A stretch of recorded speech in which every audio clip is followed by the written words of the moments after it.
Halo 2 is the sequel to Halo Combat Evolved. Halo 2's story shares the Covenant side with the second protagonist, a Covenant figurehead called the Arbiter, who over the course of the game comes to realize that the humans are good and that his leaders are evil. The Covenant society appears patriarchal, and there are no female characters among the aliens. But the human side makes up for that with the addition of Captain Keyes' daughter Miranda, and finally some female Marines. The story starts with the Covenant holding this elite guy, named Thelvotomy in the novels, on trial for letting the Chief blow up Halo.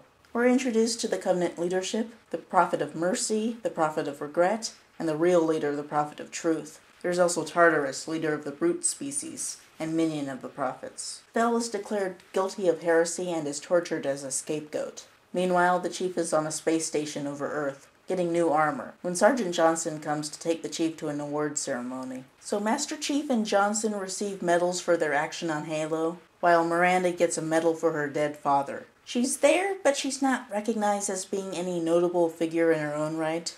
Based on what I've been able to glean from the early Halo 2 scripts seen briefly in the Making of Halo featurette, I think that there may have originally been some focus on her filling her father's shoes, but that's not really in the final game. Basically, Cortana announces that the Covenant have found Earth, and then everyone rushes to battle positions. I need a weapon. Right this way. The Chief fights Covenant through the station, and after seeing them take out the other stations, Cortana figures out that they board, plant a bomb, and leave. As the Chief goes to take care of the bomb, he helps Miranda when she gets pinned down on the way to her ship. When we see her, she's taking some shots at the Covenant. I think this on its own is a decent portrayal of a female fighter. She's capable enough to fight Covenant, but can get pinned down in the same way male fighters can. So she's not a Mary Sue. It's not an indication on its own that the character is action-oriented, but allows herself to become a damsel in distress for male characters to save. No, that'll come later. So the Chief and Cortana stop the bomb. Their teamwork really shows here. The Chief eliminates the enemies around the bomb and then allows Cortana to access it. And she uses her hacking ability to turn it off. The Chief gives the Covenant back their bomb, and goes to Miranda's ship, the Enamberclad. The Enamberclad goes to Mombasa to attack the Prophet of Regret's ship, and the Chief's Pelican is shot down. While traveling on foot, we encounter Halo's first female Marines. Yay! First there's one in a cinematic, and then there's a female Marine fighting alongside you in gameplay. When Johnson drops off a tank, there's some flirty banter. Thanks for the tank. He never gets me anything. Oh, I know what the ladies like. It's sexual, reminding the player of Cortana's status as a sexual female character, but I'm actually fine with it. It's pretty low-key, and there's a joke made immediately after about ladies liking armor plating or other various tank attributes depending on the difficulty level. And that doesn't have any innuendo attached. It also serves to hint at the romance between her and the Chief, which becomes more overt later in the story. After the Chief blows up the Scarab, Regret decides to leave. His method of departure, jumping into slip space in atmosphere, will create a huge explosion, so Lord Hood tells an Amberclad to follow it. Meanwhile, the Prophet of Truth rescues Thel and turns him into a figurehead called the Arbiter. Here rests the vanguard of the great journey. Every arbiter from first to last. Each one created and consumed in times of extraordinary crisis. The taming of the Hunters, the Grunt Rebellion. Were it not for the Arbiters, the Covenant would have broken long ago. The tasks you must undertake as the Arbiter are perilous, suicidal. You will die, as each Arbiter has before you. The Council will have their corpse. What would you have your Arbiter do?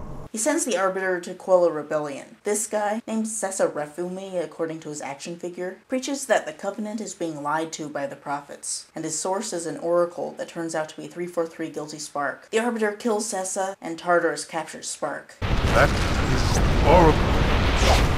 So it is. Come, delete this system.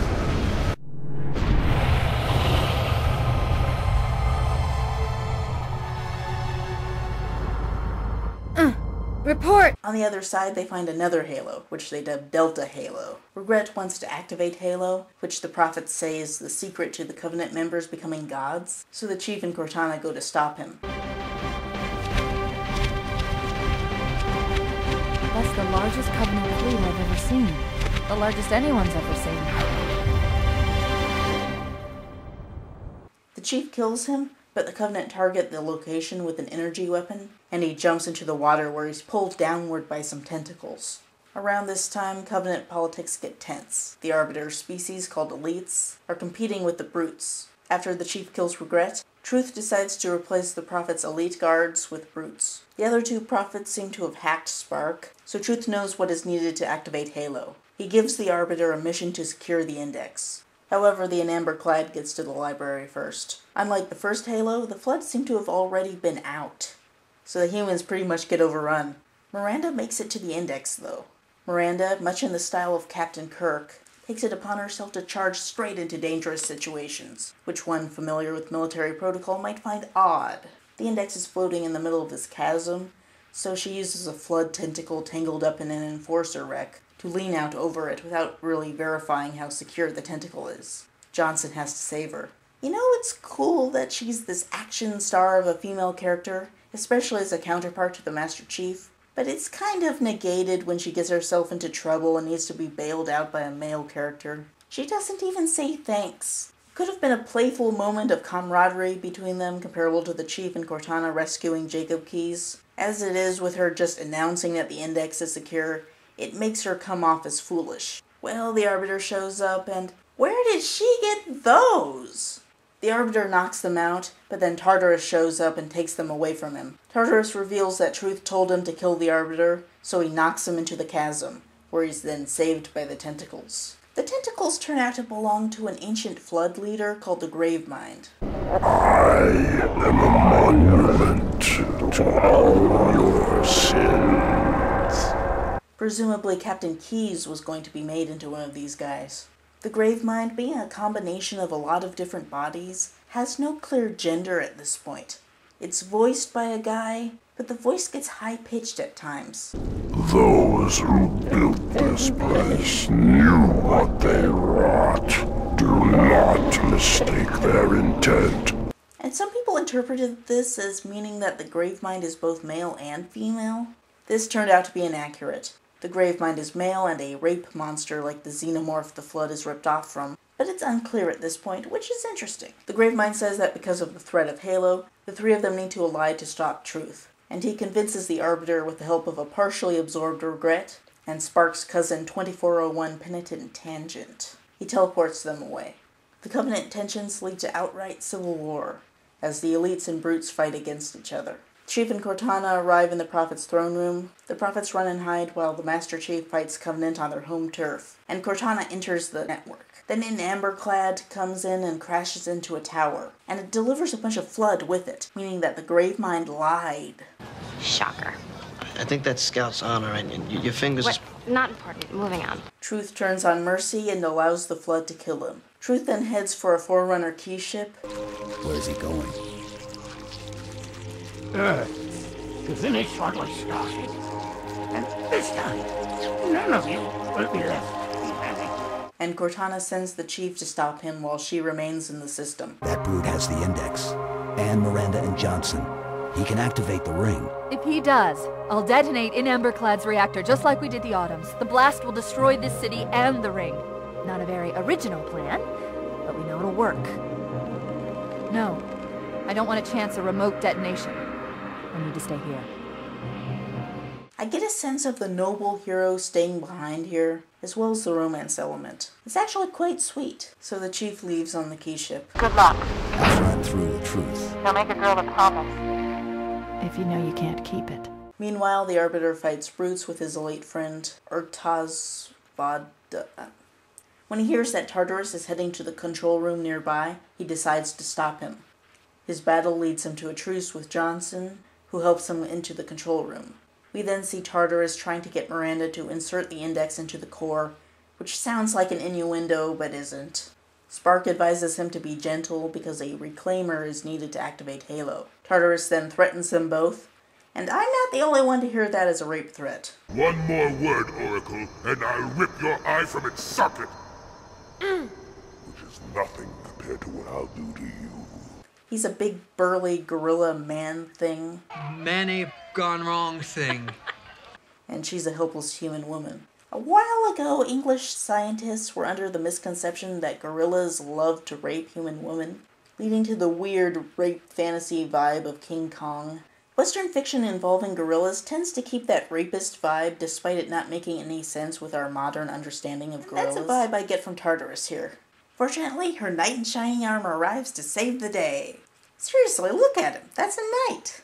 Well, the Arbiter tells Tartarus and admits to himself that the prophets lied about Halo.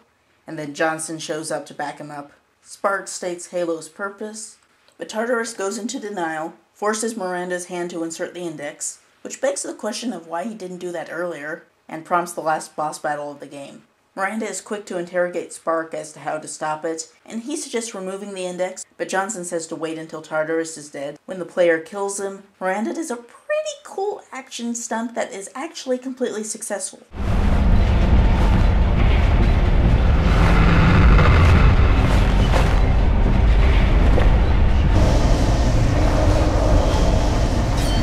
Spark explains that the Halo's sudden deactivation has put the 5 other Halos into standby mode to be activated from the Ark. We then cut to the Chief on the key ship at Earth telling Lord Hood that he's going to finish the fight. And then the game ends, disappointing millions. After the credits, we see the Gravemind approaching Cortana at a console. My mind is not at rest, for questions linger on.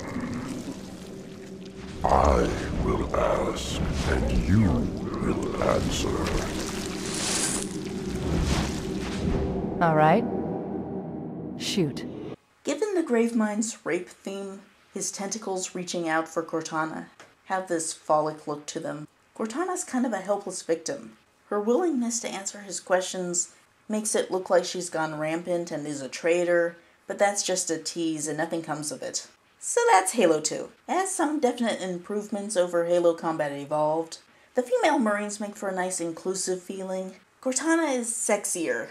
Should the player shoot Marines as the Chief, this line might play. Hey, don't shoot his head. You're gonna hurt Cortana. She's a hottie. She's blue, but she's a hottie.